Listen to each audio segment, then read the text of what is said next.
បាទសួស្តីបងប្អូនអ្នកនាងវិលមកជួបគ្នាសារជាថ្មីម្ដងទៀតហើយក្នុងវីដេអូនេះខ្ញុំបាននឹងមកធ្វើការបើកប្រអប់ motor ឈូសឈើ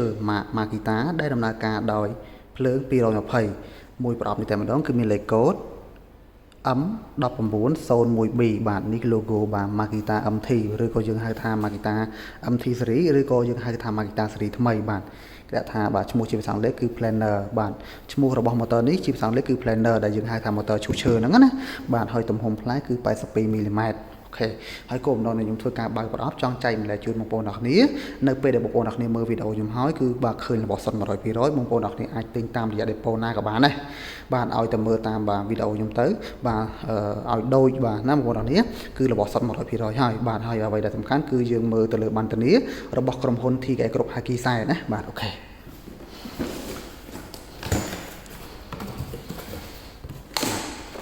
ក្នុងហ្នឹងគឺមានប័ណ្ណធានាបាទរោងចក្រ Makita ហើយមានត្រាគីខ្សែនេះបាទសភៅណែនាំពីការប្រើប្រាស់បន្ទាត់នៅពេលដែលយើងឈូសត្រង់មួយថ្មសលៀងមានលេខកូដ D ដក17 756ក្នុងហ្នឹងបានភ្ជាប់មកជាមួយបាទដូចជាបាទសម្រាប់ធ្វើការបាទតម្រឹមមុខផ្លែគុំរឹតផ្លែសម្រាប់ធ្វើការសម្លៀងសោសម្រាប់ធ្វើការដកដូរផ្លែ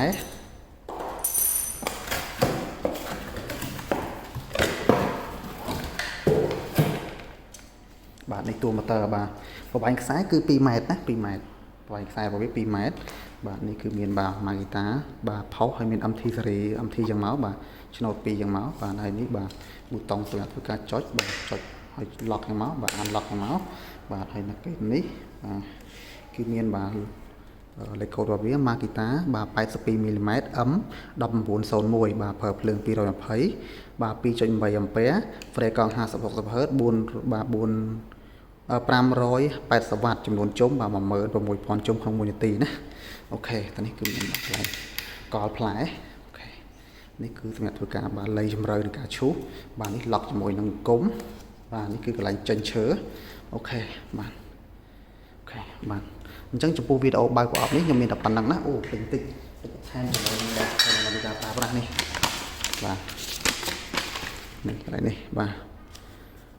ជំរឿបាទបាន2មីលីម៉ែត្រទទឹងរបស់ឈូសគឺបាន82ហើយនេះគឺ9មីលីម៉ែត្រជំរឿថ្មិញប្រវែងរបស់នេះគឺ9មីលីម៉ែត្រហើយនេះគឺចំនួនជុំបាទហើយនេះទម្ងន់របស់វាបាទ2គីឡូ9ខាំបាទអូខេអញ្ចឹងចំពោះវីដេអូបើកប្រអប់ម៉ូទ័រឈូសឈើ Makita បាទឬក៏យើងហៅថា Makita MT series បាទដែលមានលេខកូដ M 1901ខ្ញុំបាទមានតែប៉ុណ្្នឹងសម្រាប់បងប្អូនអ្នកគ្នាចង់ទិញទៅប្រើប្រាស់មានចំណាប់អារម្មណ៍បងប្អូនអ្នកគ្នាខមមិននៅខាងក្រោមវីដេអូឬក៏តាក់ទងលេខទូរស័ព្ទទាំងពីរខ្សែហ្នឹងមកណាបាទអរគុណច្រើនបងប្អូនអ្នកគ្នា